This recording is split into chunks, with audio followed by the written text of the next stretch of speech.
Study IQ IAS, अब तैयारी हुई affordable. Hello everyone, I am Atul Garg, your faculty for Ethics, Integrity and Aptitude, which is part of GS Paper 4 of Civil Services Mains Exam. Now see, your prelims are over and most of you have now got the clarity that whether you are writing mains or not. Okay, the cutoff is going to be somewhere around 74 to 78 because this time the paper was a bit difficult. Not only the GS paper, even the CSAT paper was quite difficult. In fact, many students now I have been seeing that they are scoring well in GS, above 90, but CSAT they are not getting the pass line. Okay, somewhere are on the border also. कुछ लोग border पर भी हैं जिनका 66 के करीब score बन रहा है, GS में around 80 बन रहा है. So there is a category of students who are still a bit confused. But no matter whether you're clearing mains or not, or you're clearing mains, if you're clearing mains then it's good. Okay, I mean if your PT cutoff is good, you're clearing it, then it's good. All right, but even if you're not clearing your prelims, you should think like you are giving mains this year. आप mains लिख रहे हैं, आपको इसी तरीके से सोचना है, and that should be your strategy for the next 3 months. Now, the most important question which every student face before starting their preparation for mains is how to prepare ethics. Ethics is something that most of the students they leave. That उनको लगता है कि चलो prelims के बाद ethics को देखेंगे, though it in itself is a very big problem. Ethics is something which takes lot of time. So I hope that आपने कुछ starting के अंदर किया होगा तैयारी, and now you have to revise everything. So now this particular class is for class नहीं है, basically हम लोग कह सकते हैं कि it's a small video to tell you how you can approach ethics in the next 3 months. Now see, everybody knows the importance of ethics. It is undisputed now that if you want to get into the top 100 ranks, you have to score well in ethics. This thing has been seen in the results of the last 5 years. In fact, if I look at the result of this year, what you will find is that rank 1, Ishita Kishore, she scored 112 and she scored 137 in essay and her optional marks. Her PSIR was also very good. Rank 2, Garima Loya, she scored 141 in ethics. Rank 3, Uma Hariti N, she scored 132.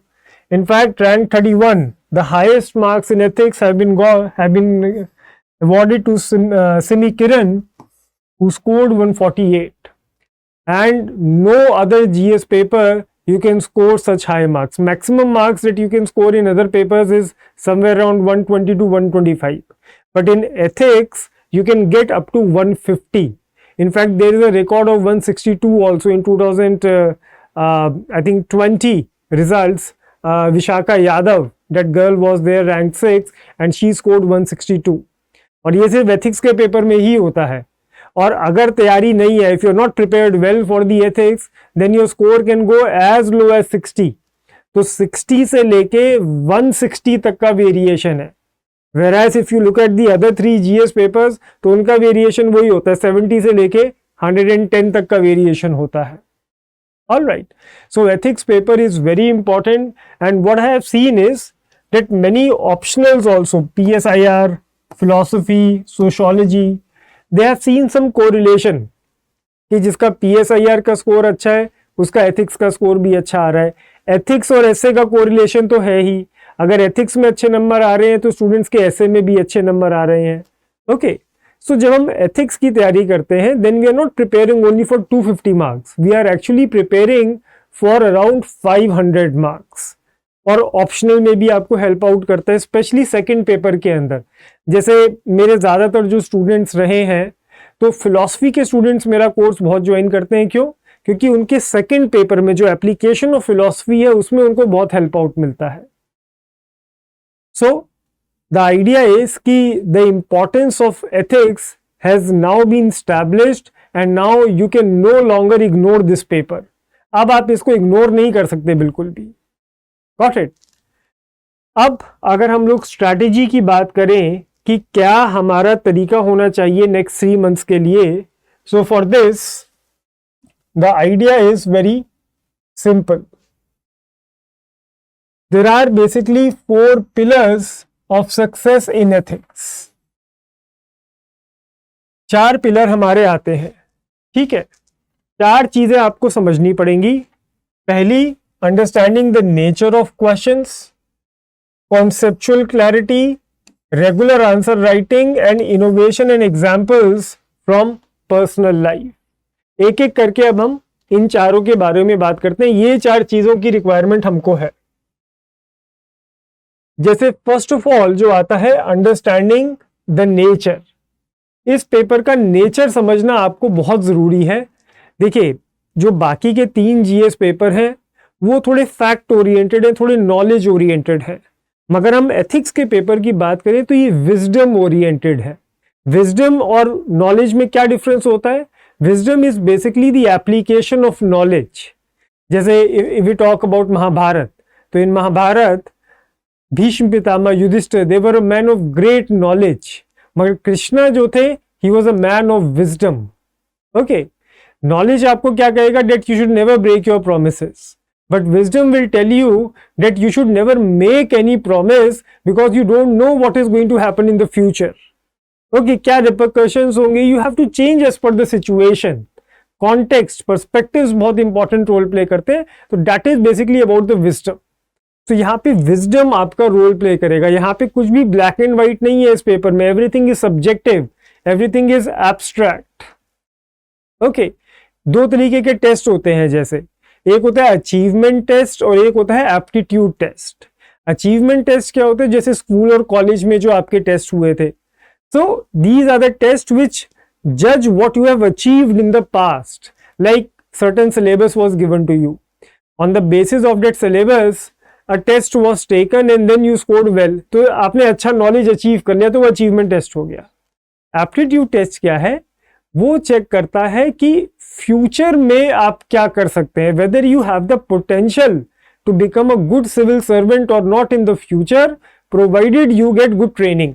कि अगर आपको आपके अंदर potential है, talent है अच्छा civil servant बनने का, तो ये एप्टीट्यूड टेस्ट चेक करता है। और ये जो एथिक्स का पेपर है, ये एप्टीट्यूड टेस्ट है आपका। इसमें अगर आप नॉलेज डालेंगे, कमिटीज, आर्टिकल्स वगैरह डालना शुरू कर देंगे, आपको कभी नंबर नहीं मिलेंगे। ये पेपर फैक्ट्स के ऊपर है ही नहीं, ये पेपर रीजनिंग के ऊपर है, एनालिसिस के ऊपर है। कई बच्चे मेरे को मिले, अभी रिजल्ट आया, काफी बच्चे मेरे को आए कि सर हमने तो इतना पढ़ा था, still we were not able to score well. क्यों? क्योंकि उन्होंने क्या फैक्ट्स भर दिया आंसर के अंदर। पर जैसे जीएस 1 2 3 में आपको बोला जाता है ना कि पर्सपेक्टिव लिखो, ये पर्सपेक्टिव, वो perspective, social, technological, cultural, economical, political, ये सब लिखते चले जाओ। मगर एथिक्स में ऐसा नहीं है। एथिक्स के अंदर आपको 3 या 4 पॉइंट ही लिखने होंगे, मगर तरीके से उनको ब्रीफ एक्सप्लेनेशन के साथ लिखना पड़ेगा। ओके, आपकी थॉट की जो क्लैरिटी है वो आंसर्स में आपकी दिखनी चाहिए।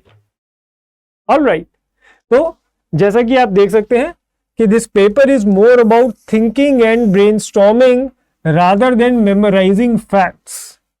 3 स्टेप प्रोसेस है बेसिकली ये पेपर। क्या करना है आपको? ऑब्जर्वेशन, फिर brainstorming, and then finally application. In Hindi we call it observation को क्या कहते हैं? दर्शन। जैसे philosophy in Hindi is called दर्शन शास्त्र। तो दर्शन कीजिए इस दुनिया का, और बिना किसी प्री कंसीव नोशन के आपको दर्शन करने हैं। हिंदू के भी दर्शन करने हैं, मुस्लिम के भी करने हैं, ईसाई के भी करने हैं, केरला स्टोरी भी देखनी है, कश्मीर फाइल्स भी देखनी है, मगर इन सबसे आपको इमोशनली जुड़ना नहीं है। इनको ऑब्जर्व करना है कि दुनिया में हो क्या रहा है। जैसे आसमान में बादल उड़ रहे हैं, तो उनको देख रहे हैं आप, बादलों को आते जाते देख रहे हैं, मगर आप उनके साथ अटैच नहीं होते हैं। तो अटैचमेंट नहीं करनी है, बिना अटैचमेंट की चीजों को होते हुए ऑब्जर्व करना है। फिर आपको उनके बारे में ध्यान लगाना है। You have to think about them. And then finally जो इंडियन फिलॉसफी बोलती है, karma, you have to apply, and this application will fetch you marks in this ethics paper. तभी कई बार ये देखा गया है, what has been seen, that many first timers who haven't studied much, they have scored well in ethics paper, and those people who have studied too much they are not scoring marks. क्यों? क्योंकि एक mindset में चले जाते हैं कि ये fact लिख दो, ये स्कूल लिख दो, एरिस्टोटल ने ये बोला, सोक्रेटिस ने ये कहा, भागवत गीता ये कह रही. लिखिए, मगर 3-4 पॉइंट्स लिखिए, अच्छे एनालिसिस के साथ आप उनको लिख देंगे, you will certainly get marks. Alright, तो पेपर का नेचर समझिए. हर चीज का नेचर होता है. आग का नेचर है गर्म होती है, पानी का नेचर है ठंडा होता है. हर आदमी का अपना नेचर होता है. कोई स्वभाव से शांत होता है, कोई स्वभाव से क्रोधी होता है. तो everything has its nature. Ethics के पेपर का भी नेचर है, सब्जेक्टिव है, इसका कोई एक आंसर हो ही नहीं सकता. ऑलराइट, तो इस सब्जेक्टिविटी को जब आप एम्ब्रेस कर लोगे, जब आप एक्सेप्ट कर लोगे कि हाँ ये पेपर ऐसा ही है, तब आप अच्छे आंसर लिख पाएंगे. ओके, इसको आप ट्रीट नहीं करेंगे एथिक्स के पेपर को जैसे बाकी पेपर्स को आप ट्रीट करते हैं. There is a big difference, so you must understand it and then you have to write the answers accordingly. Got it? तो ये तो हो गया आपका पहला, अंडरस्टैंडिंग नेचर. दूसरा जो आपका इशू है, conceptual clarity. You should have a crystal clear understanding of every term which is mentioned in the syllabus. क्या करना है सिलेबस के अंदर आपको? जो भी एक एक टर्म है, जैसे aptitude, attitude, emotional intelligence, moral philosopher India world के बेसिक, उनके बीच में डिफरेंसेस, बुद्धिज्म जैनिज्म के कंपैरेटिव एनालिसिस, ऐसे ही प्रॉपर्टी इन गवर्नेंस. तो इन सबका बेसिक मतलब, बेसिक डेफिनेशंस आपको पता होने चाहिए, प्लस कुछ एग्जाम्पल्स अलग अलग पर्सपेक्टिव्स के अंदर. ये फॉर्मूलाज हैं. कुछ स्कूल्स होते हैं हमारे एथिक्स के अंदर, जैसे justice approach, rights approach, utilitarianism, common good, virtue, Vivekananda approach, Gandhian approach, Nehruvian approach, harms principle, capability approach of Amartya Sen. ये सब आपके दिमाग में क्लियर होने चाहिए.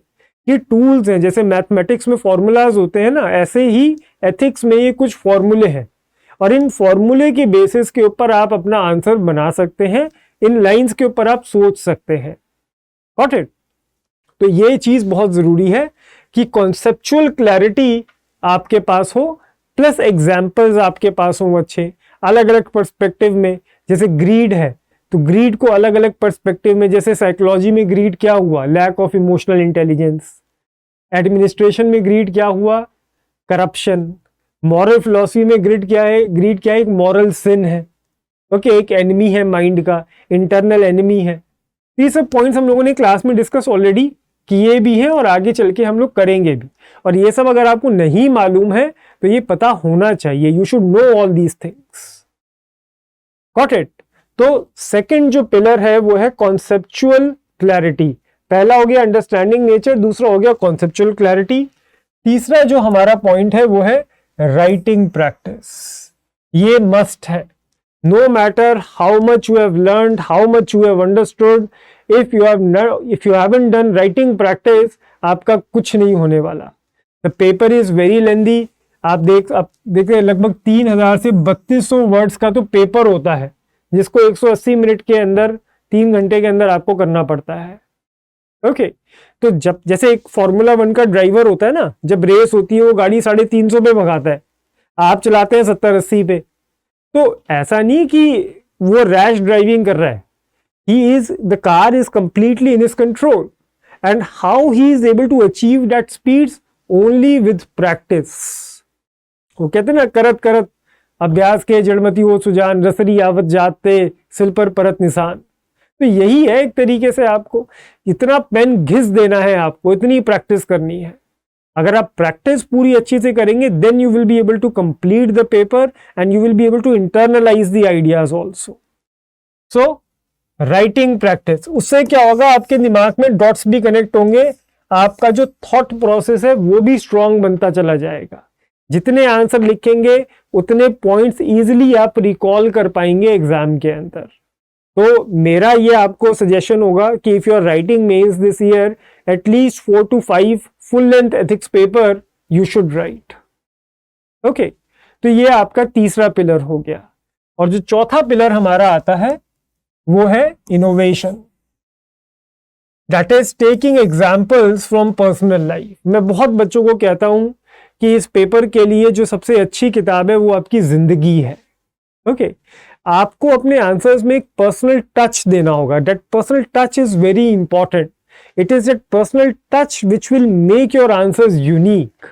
जैसे आपकी जिंदगी में कुछ हुआ, आप दिल्ली मेट्रो में ट्रैवल कर रहे थे, आपने कुछ होते हुए देखा, आपने देखा कि आपके नेबरहुड में कोई अल्कोहलिक आदमी रहता है.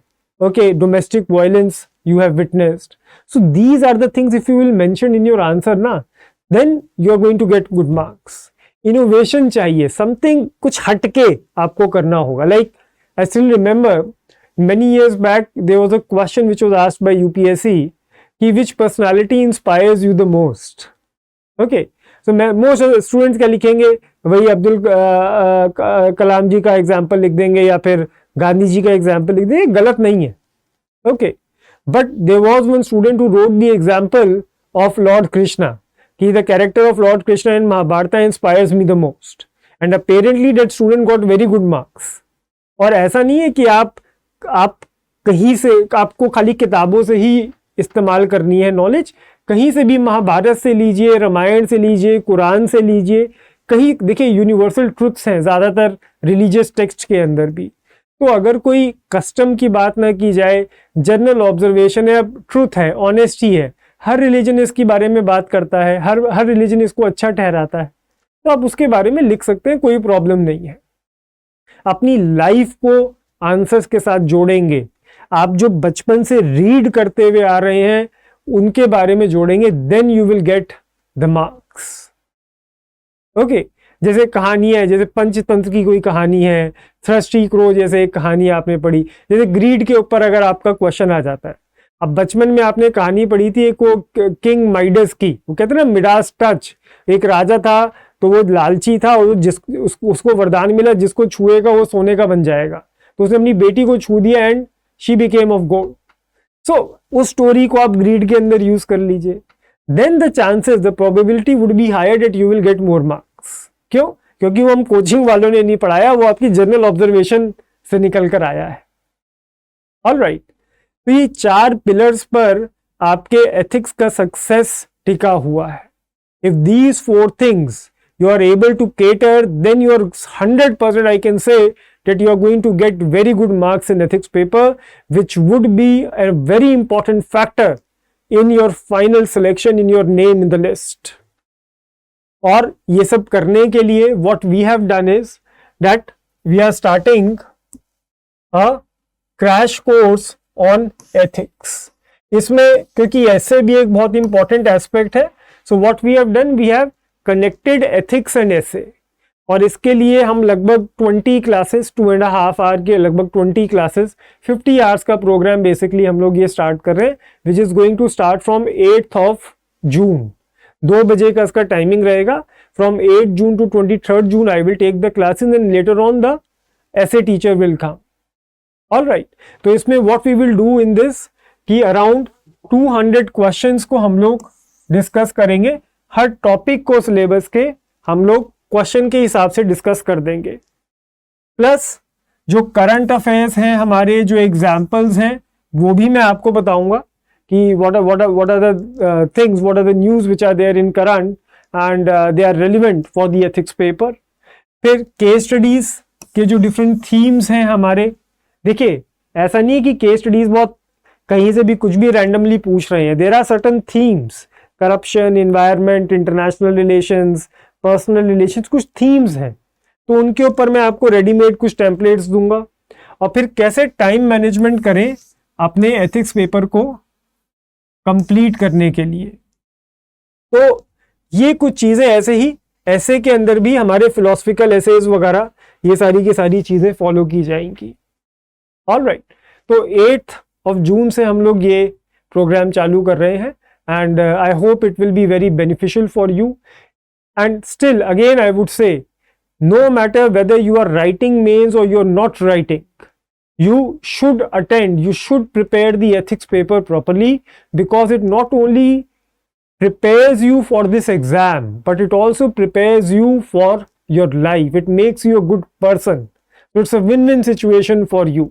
I mean, it's a very rare instance, okay, बहुत कम एग्जामों में आपको मौका मिलता है इतनी बड़ी बड़ी पर्सनालिटी, सोक्रेटिस, भागवत गीता, श्री कृष्ण, इन सब के बारे में पढ़ने का. तो take it as an opportunity, okay, that you are learning ethics which are going to help you a lot throughout your life. खाली एग्जाम की तैयारी नहीं करनी है, जिंदगी की तैयारी करनी है. और मेरा रोल भी खाली आपको पढ़ाना नहीं होगा, मेरा रोल आपको जगाना भी होगा. बिकॉज जब तक आप एथिक्स को इंटरनलाइज नहीं करेंगे, जब तक एग्जाम में अच्छे आंसर्स भी नहीं आएंगे. So I hope I have passed on the message and clarity is there with you guys. Okay, apart from this, one of my Telegram channel is also there, Ethics by Atul Garg. So there regular updates I will give you. Okay, program के बारे में भी, crash course के बारे में भी, और जो foundation है हमारा from prelims to interview study IQ का, there also I would be teaching. Okay, so this is the idea. I hope you have understood it. So that will be all for today. Thank you. Study IQ IAS, अब तैयारी हुई affordable.